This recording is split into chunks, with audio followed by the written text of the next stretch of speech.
पंचायत चुनाव पर इलाहाबाद उच्च न्यायालय के लखनऊ खंडपीठ के निर्णय का स्वागत करते हुए मेधा के राष्ट्रीय प्रवक्ता दीनदयाल त्रिपाठी ने कहा कि सत्तारूढ़ राजनीतिक दल अपने हित लाभ के लिए आरक्षण का प्रयोग करना चाहते हैं। यह परिवर्तित देश के लिए खतरनाक है। उन्होंने कहा कि लखनऊ खंडपीठ के न्यायाधीशों ने संवैधानिक व्याख्या कर सरकार को आईना दिखाया है। प्रेस से बातचीत के दौरान दीनदयाल त्रिपाठी ने कहा कि एक देश एक विधान एक संविधान का नारा लगाने वाले लोग आरक्षण के नाम पर देश को जाति धर्म के आधार पर विभाजित करने का षड्यंत्र कर रहे हैं। उन्होंने कहा कि चुनाव चाहे ग्राम पंचायत, निकाय या विधानसभा, लोकसभा का प्रक्रिया एक जैसी होनी चाहिए। दीनदयाल तिवारी ने कहा कि यह हास्यास्पद है कि पिछले 3 दशक से महिला आरक्षण लोकसभा में अटका पड़ा है, उस पर राजनीतिक दल मौन है, जबकि ग्राम पंचायत आदि के चुनाव में इसका कड़ाई से पालन कराया जाता है। आइए देखते हैं रिपोर्ट। वो की स्थिति बनी हुई थी आरक्षण के मुद्दे पर, आज हाईकोर्ट का फैसला है।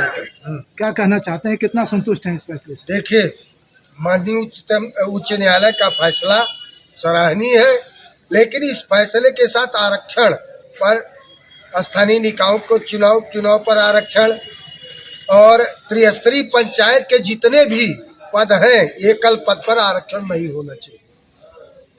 एकल पद पर आरक्षण नहीं होना चाहिए। जैसे प्रधान, जिला पंचायत अध्यक्ष, ब्लॉक प्रमुख, नगर पंचायत अध्यक्ष, ये सभी पद एकल है। अगर इन पदों पर सरकार ये मानती है कि एकल पद आवश्यक है, संवैधानिक है, तो प्रधान, यह संवैधानिक रूप से माना गया है, संवैधानिक है। ऐसी स्थिति में अगर सारी राजनीतिक दल इसको वैध मानती है, तो इसी तर्ज पर प्रधानमंत्री, मुख्यमंत्री, राज्यपाल, राष्ट्रपति महोदय का पद भी चक्रानुक्रम में आरक्षित कर दे।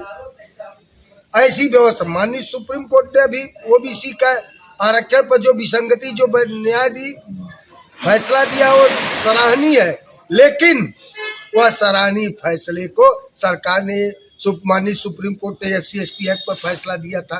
SC/ST एक्ट खत्म होना चाहिए, लेकिन कोई भी राजनीतिक दल, आप राजनीतिक दलों का आज ट्वीट देखिए, सारे के सारे लोग उसी के पक्ष में है, जबकि एकल पद पर किसी भी जगह पर एकल पद असंवैधानिक है। मैं नहीं कहता हूँ, यह संवैधानिक दायरों में भारत का संविधान कहता है, और भारत का संविधान जो कहता है, लेकिन राजनीति का वोट बैंक उसे स्वीकार नहीं करता है। अगर उसे स्वीकार करते हो, अगर उसको मानते हो, तो मैं सारे राजनीतिक दलों से अनुरोध करता हूँ और दावा करता हूँ कि प्रधानमंत्री का पद क्यों नहीं करते हो? कर दिए कि 5 साल दलित रहेगा, 5 साल पिछड़ा रहेगा, 5 साल सामान्य रहेगा, 5 साल महिला रहेगी, इसी प्रकार से कर दो। अगर सारे विकास की प्रक्रिया यही है, तो इसको स्वीकार करो। लेकिन उसके लिए सारे के सारे राजनीतिक दल महाभारत के धृतराष्ट्र बने हुए हैं, ये धृतराष्ट्र की तरह खड़े हुए हैं, और धृतराष्ट्र जब भी जिस सभा में रहते हैं, उसकी स्थिति सही नहीं होती। और जो चुनाव लड़ने वाले लोग हैं, उनकी स्थिति है, वो भी मुक्त दर्शक की तरह बने हुए हैं। ऐसी स्थिति में चुनाव, स्थानीय निकाय का चुनाव, ये अभी होगा नहीं। जो माननीय उच्च न्यायालय ने कहा है कि जल्द से जल्द चुनाव कराया जाए, मैं दावे के साथ कहता हूँ कम से कम 3-4 महीने ये टाला जाएगा। उसके लिए सरकार सुप्रीम कोर्ट जाएगी, सुप्रीम कोर्ट जाने के बाद फिर आरक्षण की प्रक्रिया शुरू होगी, इसके बाद ये चुनाव होगा। लोकतांत्रिक प्रक्रिया की हत्या हो रही है। चुनाव बार बार टाले जा रहे हैं। जैसे ग्राम पंचायतों का चुनाव था, वो भी 6 महीने के लिए टाल दिया गया था। फिर नगर पंचायत का चुनाव है, ये भी इसका कार्यकाल समाप्त हो गया, ये भी टाल दिया जा रहा है। ऐसी स्थिति में यदि सरकार चाहती है, आम जनमानस चाहता है, आम जनमानस भी इस आरक्षण के पक्ष में नहीं है। चुनाव लड़ने वाले लोगों के अलावा अगर किसी से कह दिया जाए कि नगर पंचायत आरक्षित हो जाए, प्रधान आरक्षित हो जाए, तो कोई स्वीकार नहीं करता है। इन्हीं शब्दों के साथ जय हिंद। अभी आपने कहा कोर्ट के फैसले का हम सम्मान करते हैं, और आप कह रहे हैं आम नागरिक इससे संतुष्ट नहीं है।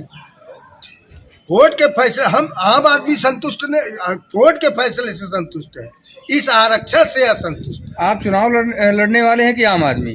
हम आम आदमी नहीं, हम एक वैचारिक धरातल पर काम करने वाले सामाजिक व्यक्ति। तो सामान्य व्यक्ति आप है, तो आप संतुष्ट नहीं है? एक तरफ आप कह रहे हैं कोर्ट के फैसले का हम सम्मान करते हैं, दूसरी कोर्ट तरफ के फैसले का राजनीतिक दल संतुष्ट है, वो जा रहे हैं, आगे बढ़ रहे हैं। आम जनमानस में इस पर कोई आक्रोश नहीं है। सर, जो माननीय उच्च न्यायालय ने फैसला दिया उसे संतुष्ट है।